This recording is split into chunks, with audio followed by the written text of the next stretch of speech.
Kawan-kawan, kalau mau dihargai, tolong menghargai. Kawan-kawan, kalau mau dihargai, tolong menghargai. Sebelum pemerintah dikasih kesempatan. Saya mengatur kami posisi. dulu. Tidak, Kami dulu. Saya ngatur di dalam rapat ini. Tolong saya diinterupsi. Di mana-mana rakyat marah sebetulnya, rakyat sedih, kecewa.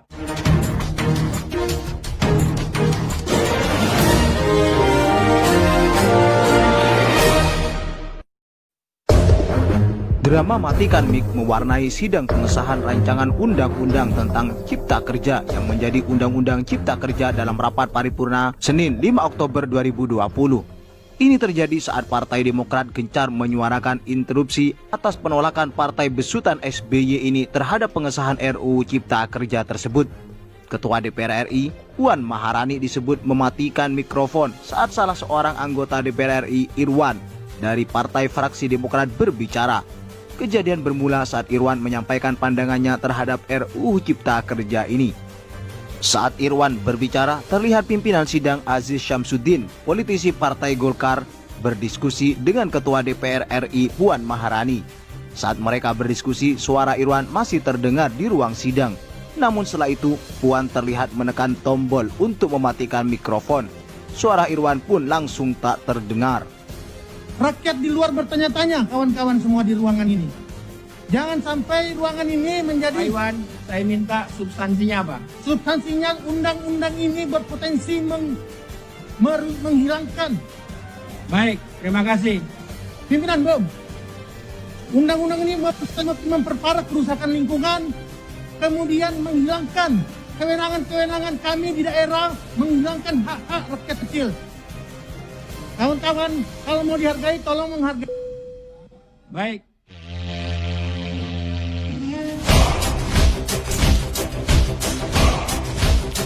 Setelah suara protes Irwan tak lagi terdengar di ruang sidang, pimpinan sidang Aziz Syamsuddin langsung mengambil alih dan meneruskan jalannya rapat pengesahan. Tak kalah menarik interupsi yang datang dari Beni Kabur Harman, anggota fraksi Demokrat lainnya. Mikrofon pun juga sering mati. Sempat ada momen panas saat anggota fraksi Partai Demokrat berdebat dengan pimpinan DPR. Keributan pun terjadi. Tampak wakil dari fraksi Demokrat Beni Kabur Harman bersitegang dengan wakil ketua DPR Aziz Syamsuddin. Beni bersikeras menginstruksi dengan meminta waktu 1 menit kepada pimpinan sidang. Namun Aziz Syamsuddin tidak mengabulkan permintaan anggota DPR RI Dapil NTT 1 itu. Malah Aziz Syamsuddin mengancam kepada Beni K. Harman jika tak mengikuti aturan sidang bakal dikeluarkan dari ruang sidang. Mendengar ancaman tersebut, Beni pun menyatakan sikap bahwa fraksinya walk out dalam sidang paripurna. Yang kami hormati, Pak Ketua, berkenaan dengan hal-hal yang telah kita sepakati. interupsi Pak Ketua. Pak Ketua, interupsi. Bentar, Pak Beni. Ini Pak, Saya tadi sudah berikan kepada fraksi Demokrat. enggak, ini sebelum dilanjutkan Pak Ketua. Nanti Pak Beni, setelah Tolong pandangan, Pak Ketua, sebelum dilanjutkan kami dikasih kesempatan. saya sudah berikan kesempatan Pak Beni. Tolong Pak Ketua. Nanti Pak Beni, saya sudah beri kesempatan. Sudah, Ketua tadi sudah ambil keputusan.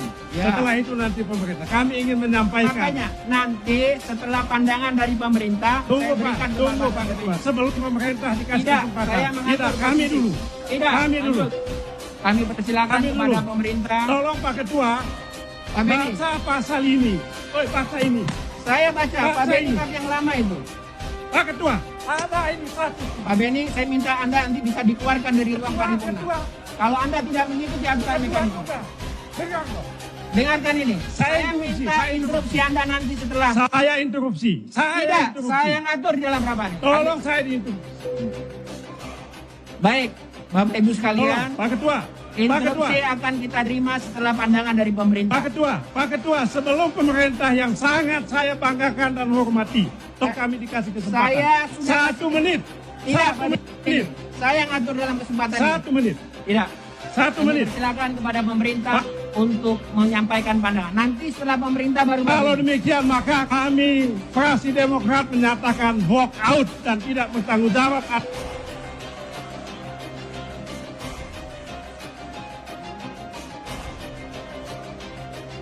Baik, kami persilakan. Silakan pandangan.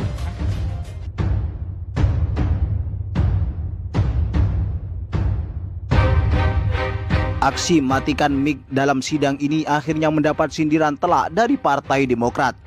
Politikus Partai Demokrat Andi Arief menyindir Ketua DPR RI Puan Maharani terkait dengan tangisannya yang sempat viral di era SBY. Kepala Badan Pemenangan Pemilu DPP Partai Demokrat itu melontarkan sindiran lantaran mic yang dipakai anggota fraksi Demokrat mati saat sedang menyampaikan pendapat di tengah panasnya pembicaraan tingkat 2 tersebut. Anggota fraksi Demokrat sedang bicara, tiba-tiba mic dimatikan. Dulu kau menangis saja, kami berikan tampungannya dalam wajan-wajan penghormatan. Puan Maharani, kata Andi dalam unggahan di akun Twitter pribadinya pada Senin 5 Oktober 2020. Politisi Partai Demokrat lainnya, Rajlan Nasidik, menyindir Puan Maharani telah melakukan penghinaan parlemen karena telah mematikan mic saat fraksi Demokrat menyampaikan pendapatnya. Ia pun menulis di akun Twitternya, Puan Maharani telah melakukan contempt of parliament karena mematikan mic saat Irwan tengah menyampaikan pendapat. Tindakan Puan itu menghalangi anggota DPR terpilih dari fraksi Partai Demokrat dalam menjalankan tugasnya.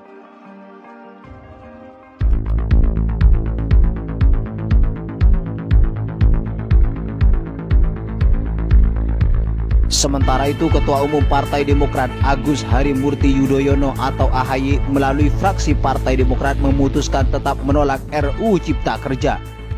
AHY mengucapkan permohonan maaf kepada masyarakat karena tak bisa membendung pengesahan RUU Cipta Kerja hingga akhirnya hari ini disahkan menjadi undang-undang. Saya mohon maaf pada masyarakat Indonesia, khususnya buruh dan pekerja, karena kami belum cukup suara untuk bisa memperjuangkan kepentingan rakyat. Insya Allah kita terus memperjuangkan harapan rakyat, tuturnya. Menurutnya, RUU Cipta Kerja ini tidak ada urgensinya pada saat ini, karena penanganan pandemi COVID-19 dan dampak sosialnya saat ini menurutnya lebih penting. RUU Cipta Kerja juga sangat dipaksakan, berat sebelah, dan banyak pasal yang merugikan kaum buruh dan pekerja kita yang jumlahnya besar sekali, ujar AHY. Selain itu, RUU Cipta Kerja tersebut menurut AHY berbahaya. Hal itu tampak sekali bahwa ekonomi Pancasila akan bergeser menjadi terlalu kapitalistik dan neoliberalistik. Tentu menjadi jauh dari prinsip-prinsip keadilan sosial. Alih-alih berupaya untuk menciptakan lapangan kerja secara luas, RUU tersebut berpotensi menciptakan banyak sekali masalah lainnya, kata AHY. Di mana-mana rakyat marah sebetulnya, rakyat sedih, kecewa karena tidak merasa dibela, merasa di nomor duakan di negerinya sendiri. Dan kemudian RUU tadi juga sangat berat sebelah, tidak memenuhi prinsip-prinsip ekonomi Pancasila, dan khawatirnya sekali lagi bisa berbahaya karena bergeser justru menjadi sangat kapitalistik dan juga neoliberalistik seperti yang kita bahas 2 hari terakhir ini. Jadi bravo, selamat kepada FPD, saya bangga, saya ikuti dari awal sampai dengan akhir, baik perumusan draft dari sikap dan pandangan PD sampai dengan tadi dibacakan di sidang paripurna, maupun saya menyaksikan sampai dengan terakhir sejumlah kader tetap berupaya untuk menyampaikan pandangannya terkait dengan suara rakyat, terutama kaum buruh, dan akhirnya menyatakan walk out. Kita terhormat, kita berharap ini bisa menjadi kelanjutan perjuangan kita, bukan hanya sekedar narasi politik, tetapi karena kita memang benar-benar ingin berjuang bersama dan di tengah masyarakat, terutama kaum buruh. Itu saja dari saya. Sekali lagi terima kasih atas kerja kerasnya. Tolong terus dikawal, perjuangan belum berakhir. Di sini ada Sekjen, ada Bendung, ada teman-teman pengurus inti DPP. Saya membuka dan senang sekali jika ke depan ini kita lebih kompak lagi.